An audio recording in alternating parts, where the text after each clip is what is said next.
Bom dia, alunos do oitavo ano. Hoje nós vamos, na nossa aula, nós vamos falar um pouquinho sobre a Revolução Industrial e os objetivos que nós temos para esse nosso conteúdo é analisar o pioneirismo industrial inglês, né? Vamos também identificar os principais marcos do processo revolucionário e vamos reconhecer os avanços tecnológicos de cada fase da Revolução Industrial. Bem, a gente tem que começar falando que a Inglaterra ela passou por uma série de transformações, né, durante o século XVII, tá? E essas revoluções inglesas, ela consistiu que na ascensão da burguesia, tá? E o cenário, tá, foi responsável pelo avanço industrial inglês na metade do século XVIII em diante. Tá? A principal classe, tá, era a burguesia na época. Por quê? Porque ela contribuiu para a disseminação das ideias iluministas. Né?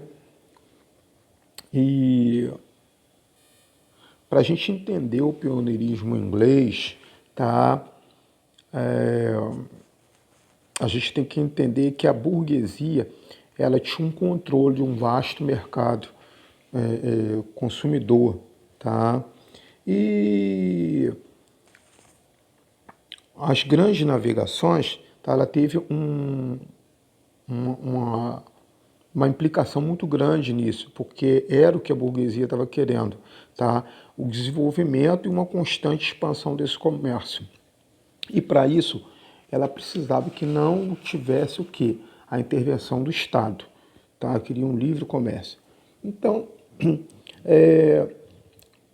como esse mercado ele foi se expandindo, já no século XVII, no século XVIII, a Inglaterra ela detinha a hegemonia do mercado mundial, tendo inclusive superado a Espanha, a Holanda, a França, tá, no comércio internacional.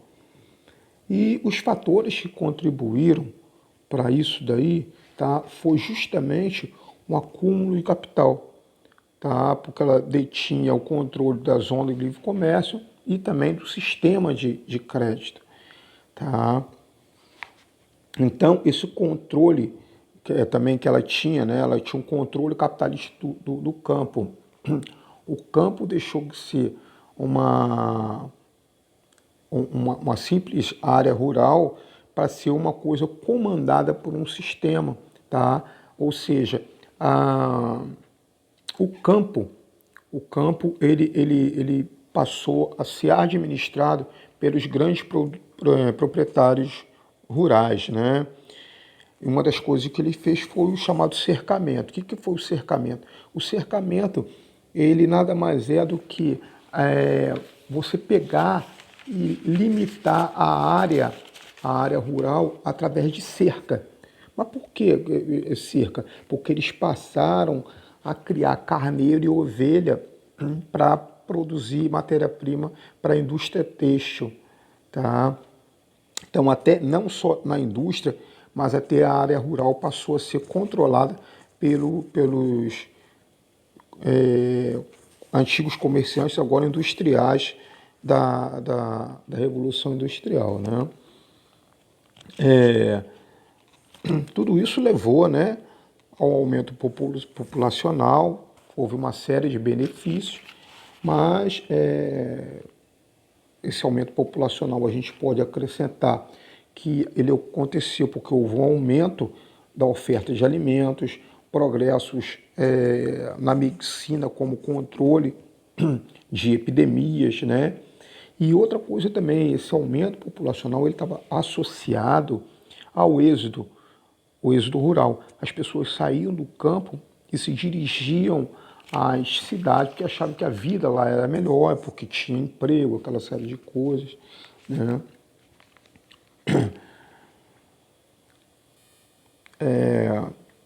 Então, o que aconteceu?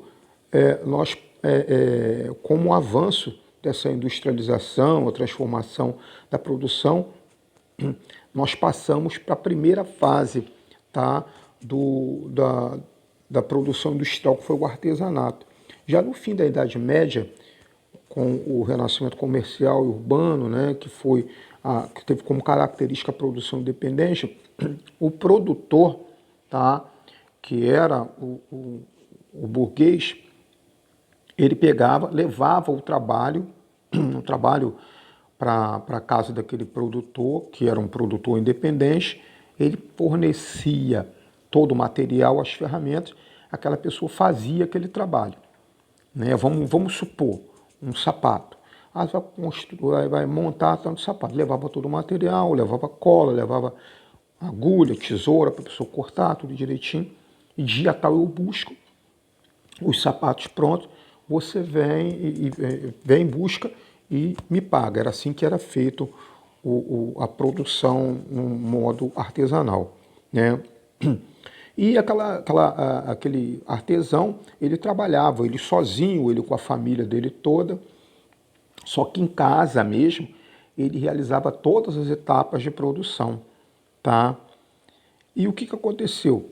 Essa manufatura, tá? Ela resultou justamente dessa ampliação do consumo que aconteceu tendo.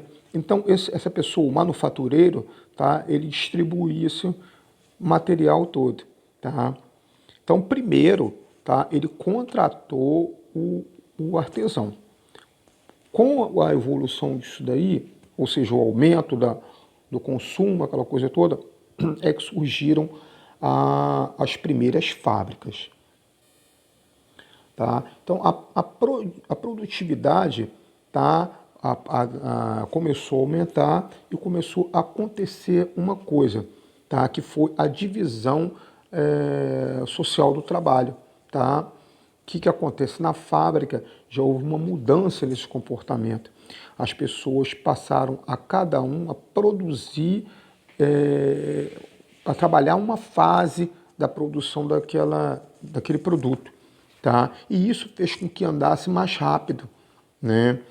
E como se trabalhava, né, produzia tanto tempo, determinado tempo, os relógios passou a terem uma grande popularidade, tá? No meado do século XIV. E a partir da Revolução Industrial, olhar um relógio passou a ter um outro sentido. Por que passou a ter um outro sentido? Porque o aumento da produtividade passa pelo tempo, o tempo passa a ter valor. Né? Porque quanto mais você produzia num determinado tempo, mais era o que você recebia, maior era o lucro de quem estava ali fornecendo todo o material. Entendeu? Então os relógios, eles passam a ser populares para o trabalhador e eles entram para a fábrica. E atrelado a isso também, tá?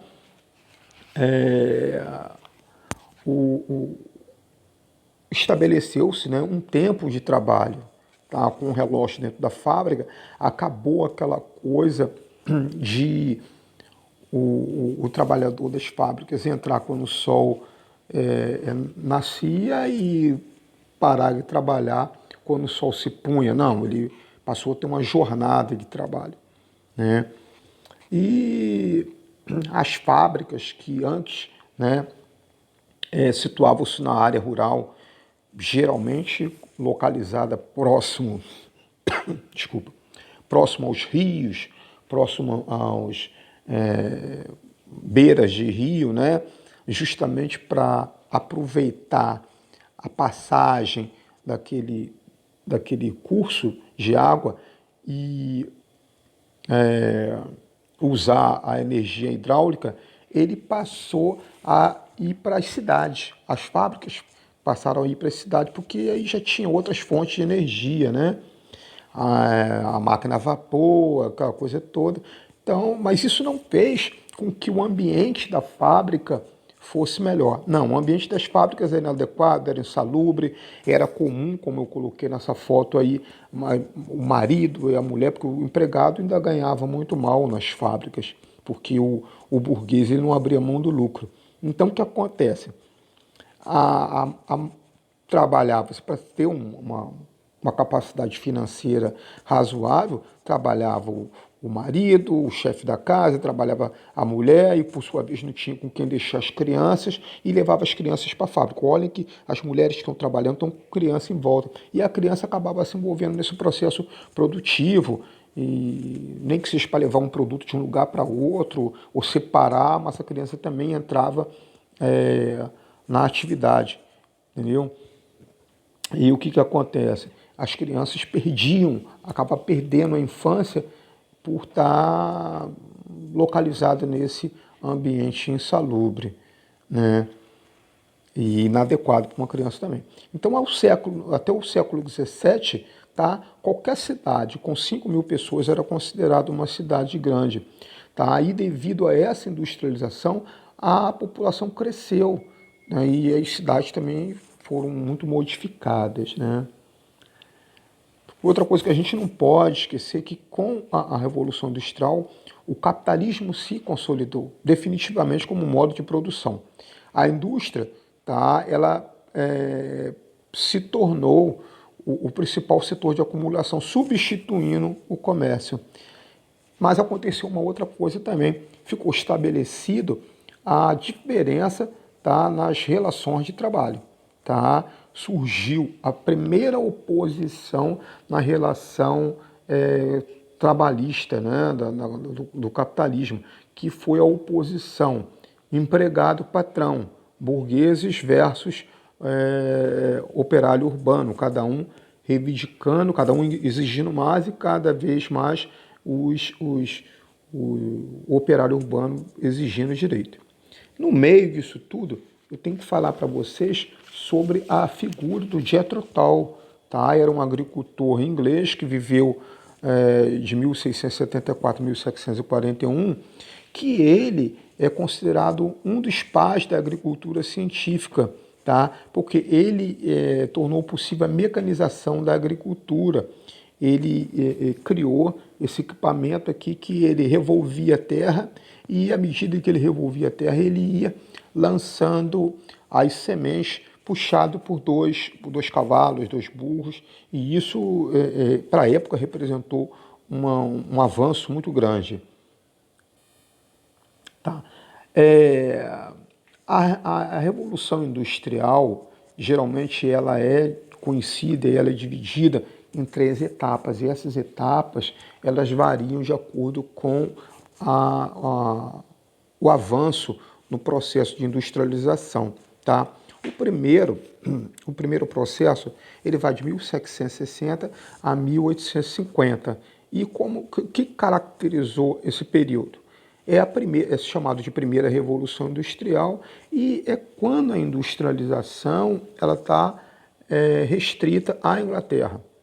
Tá? Essa é a primeira revolução industrial. A produção era artesanal, era a manufatura, e que foi substituído pela maquinofatura. Houve a utilização da energia a vapor, a hidráulica e a eólica. Tá? Os produtos, bens de consumo, eram os têxteis, né? E até aí foi considerado como o primeiro período. O segundo período era chamado Segunda Revolução Industrial. Tá? Aí já houve uma série de mudanças. A industrialização se espalhou para a Bélgica, para a França, a Alemanha, Estados Unidos, Itália, Japão e Rússia. Tá? Cresce também a concorrência, porque surgem outras fábricas, né? A indústria de bens de consumo se desenvolveram. Tá? Houve também a criação da ferrovia para escoar essa produção, né? E novas formas de energia foram utilizadas, passaram a ser utilizadas, como a elétrica, a derivada de petróleo. Há também a criação do motor a combustão interna, o motor a explosão, né? Já a terceira revolução industrial, ela vai de 1945 até os nossos dias. O que caracteriza essa terceira revolução industrial? ela é chamada de uma revolução tecnocientífica, tá? Há um avanço científico muito grande, a produção ela passa a ser toda automatizada, surge aí o robô, né? A produção em série, né? Muitos produtos numa jornada de trabalho, né? O trabalho, o operário, ele não tem a noção do produto final, porque cada um trabalha numa etapa. Nós vemos ali na foto, né, uma linha de montagem automobilística, onde cada empregado, o que a máquina não faz, cada empregado vai fazer. Um coloca as rodas, outro coloca só o volante, outro coloca só os vidros, e à medida que o carro vai passando, ele tem aquele tempo para determinada tarefa. Tá? Há também transformações, né, na sociedade. A nossa sociedade ela passa a ser uma sociedade de consumo, onde é importante ter, né? Há também uma expansão muito grande nos meios de comunicação, né, porque é preciso escoar essa produção, é preciso vender. Então, meio de produção tem o rádio, tem a televisão, tem a propaganda para estimular esse consumo, né? Surge também as indústrias que entram como auxiliares de outras, como a indústria química, eletrônica, a engenharia genética, a robótica, tá? Então, com isso, há essa transformação tanto na produção quanto no consumo. E isso cria-se um novo capitalismo, tá? As principais consequências da Revolução Industrial foram o seguinte: aumento do volume de produção, tá? Produção de bens artesanais, que é a manufatura. A população ela passa a ter acesso a bens industrializados, né? E era muito importante você morar na cidade. Então a população se desloca para os centros urbanos, principalmente em busca de trabalho, né?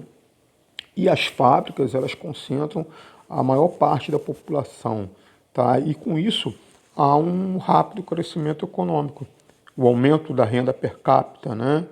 O que é a renda per capita?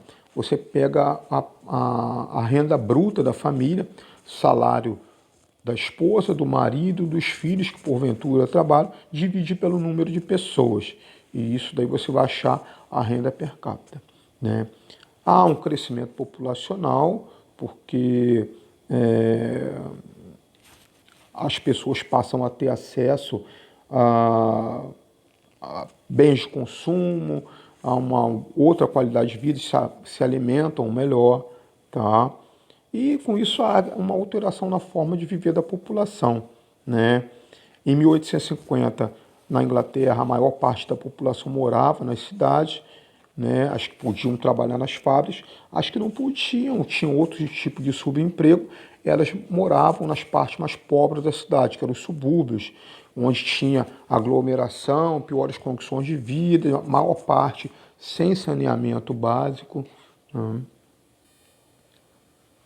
Relembrando, a Revolução Industrial ela ocorreu na Inglaterra e ela representou a ascensão da burguesia, né, que reclamava a ter voz, só pagava imposto, aquela coisa toda. Então, ela passa agora a comandar o sistema. Tá? O acúmulo de capitais provenientes do comércio é o que foi usado para incrementar a indústria. Então, o burguês comercial passa a ser o burguês industrial, né? A indústria passa a ser a principal forma de acumulação de riqueza. Tá? Com isso que o capitalismo se consolida, tá? E passa a haver a chamada luta de classes, que era a oposição burguês inglês com o operário urbano. Tá? Vimos também que a Revolução Industrial ela é distribuída em 3 períodos e com isso surge o capitalismo financeiro. Bem, eu vou pedir a vocês, com base nessa nossa aula, para vocês resolverem os exercícios do nosso módulo, que está na página 315 a 318, e respondam a mais uma questão do nosso questionário. Qual é? Cite 2 consequências da Revolução Industrial. Então você vai lá no seu módulo e faz uma releitura, tá? e cita para a gente duas consequências da Revolução Industrial. E nós vamos fazer a correção na próxima aula. Por hoje é só, até a próxima aula. Um abraço para vocês.